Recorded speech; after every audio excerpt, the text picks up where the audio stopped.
Good morning. Good morning and welcome to another episode of Morning Tea Talk with me, Miss Ruby. Thank you for joining me weekday mornings at 9 a.m. Pacific Standard Time. And this is the last week that I'll be doing these morning tea talks, at least according to my plan. Can you guys give me just a minute? I'm trying something new out. If you guys are paying attention to the title, you're not depressed, you're deceived, then you know what we're going to be talking about today.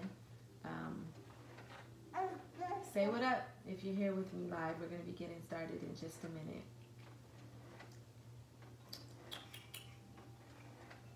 Trying to test something out. Oh, you can't see me. Whoops. Okay. Can you see me now?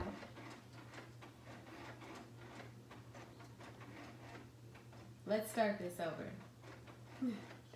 Good morning, and welcome to another episode of Morning Tea Talk with me, Miss Ruby. I'm trying to test something else out, something different than what I usually do. Okay. So, I'm going to say my intro again. Welcome to another episode of Morning Tea Talk with me, Miss Ruby. Thank you for subscribing to my channel, turning your notifications on.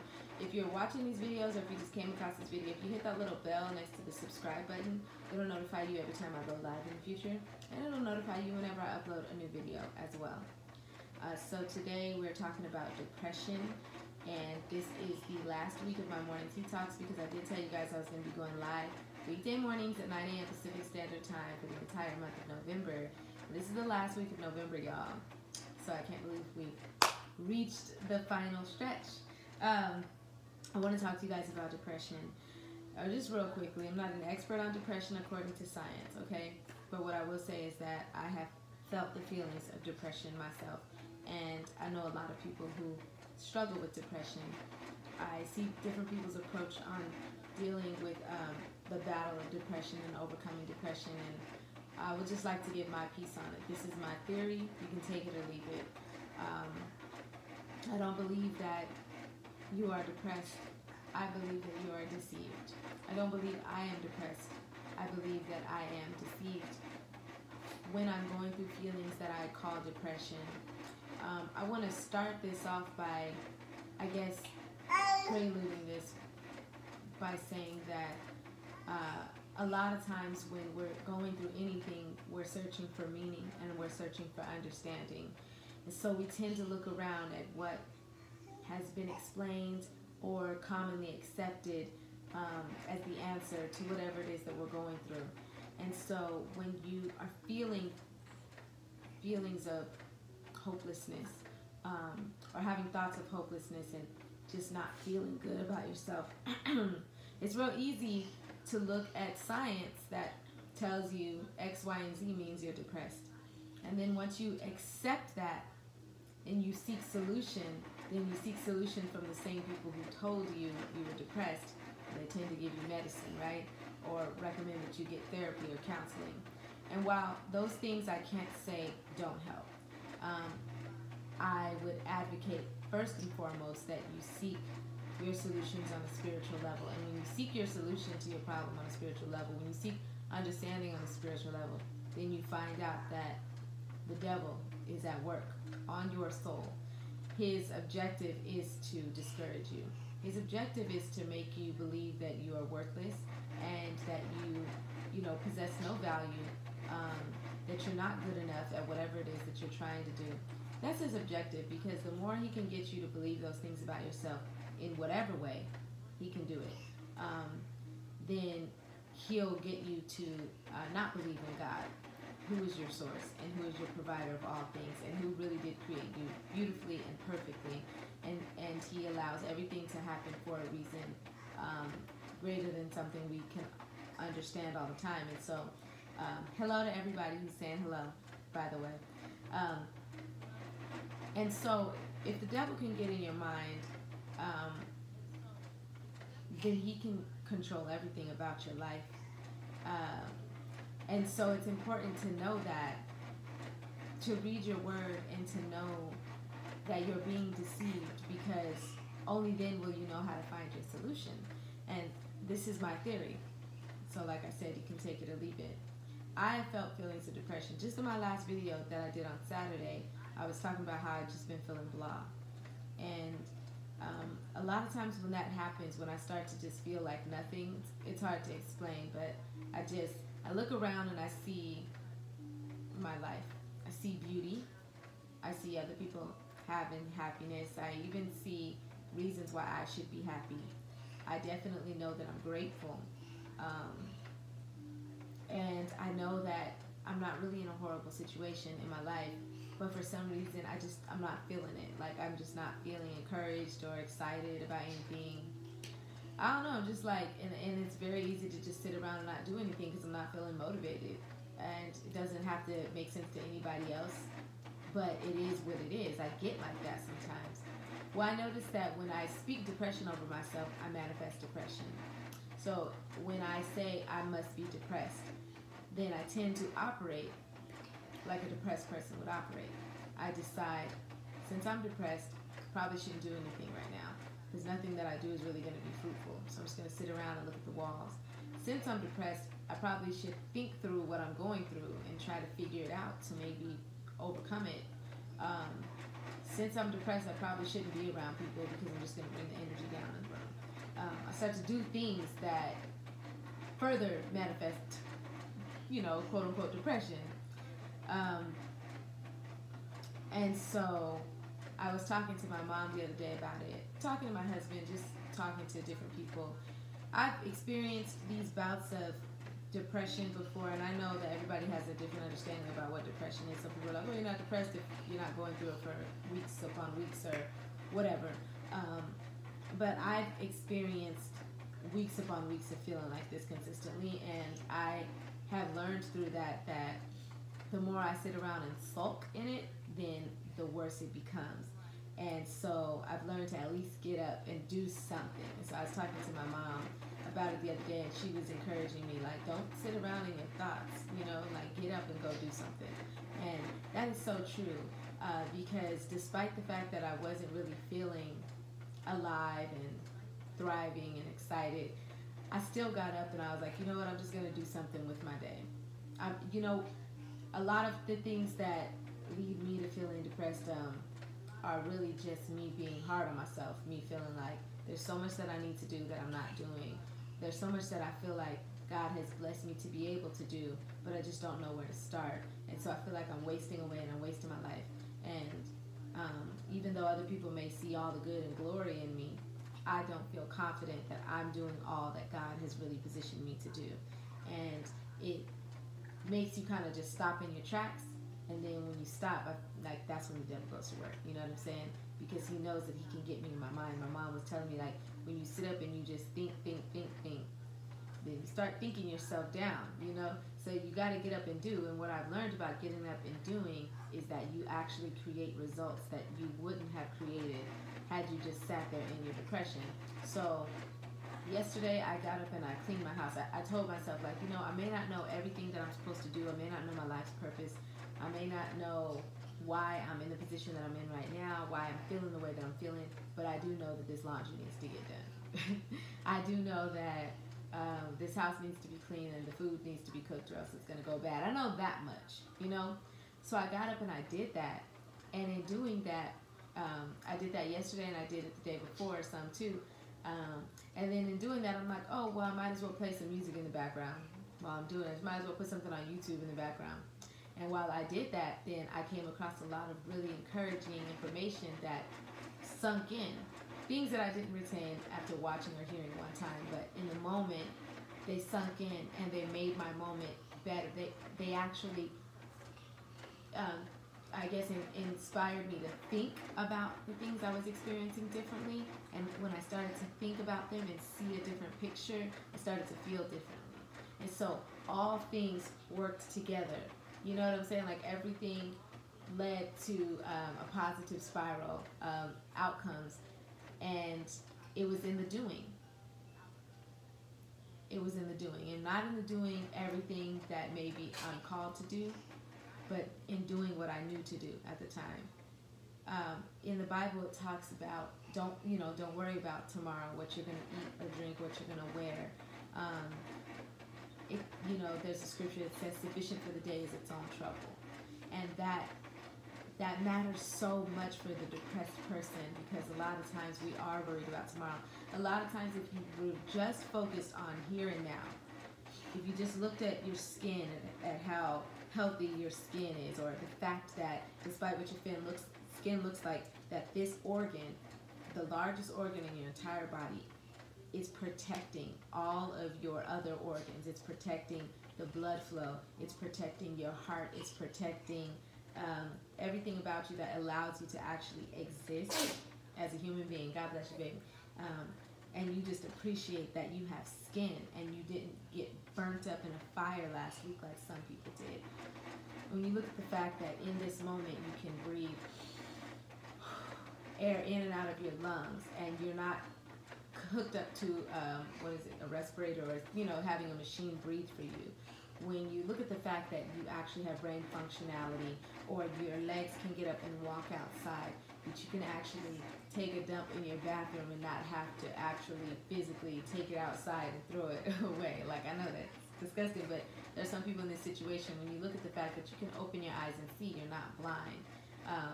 And granted, you may not like everything that you're seeing, you may not like everything that you're feeling, but you can do those things. And in the moment, if you didn't think about what you're worried about happening in the next moment, if you didn't think about everything that happened in the last moment, and you just focused on the current moment, a lot of times you'll find that there's nothing really wrong. I mean, there's not really much wrong. Sufficient for the day is its own trouble. If you just focus on what can you do, you realize that you start to feel different. So I wanted to just say a couple of things these are just thoughts that run through my mind, but I've learned that getting up and just doing something, it helps a lot. Also, there's power in what we choose to believe, and I do believe it's a choice to believe it. There's power in our words. There's power in our tongue. Our tongue has the power to speak life or death. So if we say that we are depressed, then we're manifesting depression. And so I would challenge you, if you're struggling with depression, to just speak this, maybe just for the next 28 days. Just say, I'm happy. Say, I am valued. I am loved. I am fruitful. I have peace. I know peace. I have joy. And then just say those things over and over to yourself, right? And every time you think about saying that you're depressed to someone, just find something else to say that's opposite, right? And then what you'll start noticing, I believe, is that you're going to have to search your brain for moments that validate those things that you say. So for me, rather than saying that I'm depressed, I would rather say I am in transition. God is transitioning me from one state to another state. And so in this transition, I'm changing over some things that I used to be, some things that I used to do a lot. And I'm shifting, and I'm going to a place that I've never seen before, a place that I don't know. I'm going into the wilderness. And in the wilderness, because it's foreign to me, it's very easy for me to get discouraged because I don't really know where exactly I'm going or what exactly I'm doing. But that's okay, because it's in the wilderness where God shows up. It's okay because it's in the wilderness where I'm wild and where I'm free and where I'm going to make new discoveries. I think back to other moments when I did things like when I started a new school and I really did not want to go to that school, and I was like so upset like that I had to go there. And thank God that I stayed, because I was introduced to some moments in life that changed my life. I was introduced to some people that changed my life that are still a part of my life today. It's a lot of times it's in going and taking the new job or doing something that we've never done before, even when it's scary. It's a lot of times those are like the life-changing moments. So I think that if you start to speak these things over your life, you're going to be challenged to go and find moments that validate these things in you.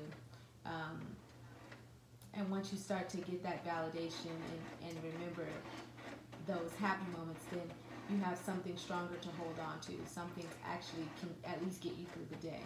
Like when I talk to people that say that they're depressed, I just think, I look at them and I think, I know you personally. And I know that you have a ton of things you can hold on to. You can hold on to the negativity in your past. You can hold on to the fact that you were raped. You can hold on to the fact that, God bless you, baby, that you had to file bankruptcy. You can hold on to the fact that you lost everything. But I also see that, I remember, you know, when you won that award, or when you got that settlement. You know what I'm saying? I can remember when they said yes to you and gave you the job that you wanted at the time. I can remember when you won that race. I can remember times in your life when you were an overcomer, when you were successful. And I just believe that if you could think on those things, you can manifest more moments like that. If the devil can get you to sit and sulk in your anxiety, in your sadness, in your anguish, he can keep you there, and he can keep you thinking about all of the things that aren't going right in your life, and you will manifest more of that. And so it will be very easy for you to convince yourself and everyone else that you are depressed. But I believe that you're just deceived. You're deceived to believe that what you feel right now is what you are. And that's just not true. You are what you believe. You are what you speak. You are who God created you to be, which was not depressed. So I actually want to study up on this, come up with some scriptures for it. Whatever I come up with or figure out, fine. I'll leave in the description of this video so that when you come and watch the playback, you can see it.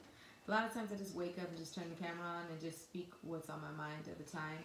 These live videos are not like sermons. They're definitely not things that are premeditated, planned out, studied, prepared. But I still appreciate you joining me live, because a lot of times I like to look at your comments and just go off of that and just have just have a genuine conversation, candidly, even without preparation. So anyway, I just want to let you know, even though I'm sleepy, I'm feeling so much better than I felt the other day. I have actually been able to gain perspective. God gave me direction and perspective, and he didn't have to do that. I could have just been obedient, trusted him like his word tells me to do, and still came out on top. But in the midst of it, he showed up and he actually gave me encouragement. He's made me feel differently and feel better and see more clearly what it is that he's doing in my life and doing in me. And so I definitely don't feel blah anymore, and I choose not to, I choose to get up and do something, and I choose to get up and activate the positivity in my life, and as a result, I get more of that back. So I hope that this could help you in some way. What do you guys think? Let me see. Speaking to my spirit. Ashley, good. Practicing gratitude makes for a blessed life, a happier life. This is so true. Man, and I like that you said practicing gratitude, because it makes me think gratitude isn't just a feeling or isn't just an acknowledgement. It's an action. When you actually are grateful, then you act according to your gratitude, like you do things to demonstrate your gratitude. Like when you tell your mom, I appreciate you, thank you, but you actually get up and you show her. That's like practicing gratitude. I like that. And when you actually do practice gratitude, it does make for a blessed life, because what it does is cause you to give more, right? A lot of times when we're thankful for something or thankful for someone, then we do something that is giving in order to show them. And there's blessing in giving. Like, you can't outgive God. That's what I believe. The more you give, the more you receive. And so when you focus on the fact that you are grateful for something, then you tend to actually live that out. And that is just so true, like on so many levels. Like me being grateful for my life causes me to get up and just thank God every day. And when I remember how blessed I am, and I'm just thankful just to be alive, you know what I'm saying? Like, I'm not focused on anything else but the fact that I open my eyes and I have another shot at this. That at this life I have another day to see my baby, to give my husband a kiss, and to walk outside and see the beauty that surrounds me. Just being grateful in that causes me to get up and do those things. So I take better care of myself, my daughter, my family. I go outside and I enjoy the day, and in doing that, I receive more. God shows up in my life through, he gives me love and support through these people that I'm interacting with or that I'm doing for. He does for me. You know what I'm saying? Like, his word doesn't return to him void, and so he says, give, and we shall receive. Ask and we shall receive. So that's true. Anyway. I'm gonna get going now. It's been a little while, and yeah, thank you guys for showing up. I'll see you guys tomorrow for another Morning Tea Talk live. God bless you.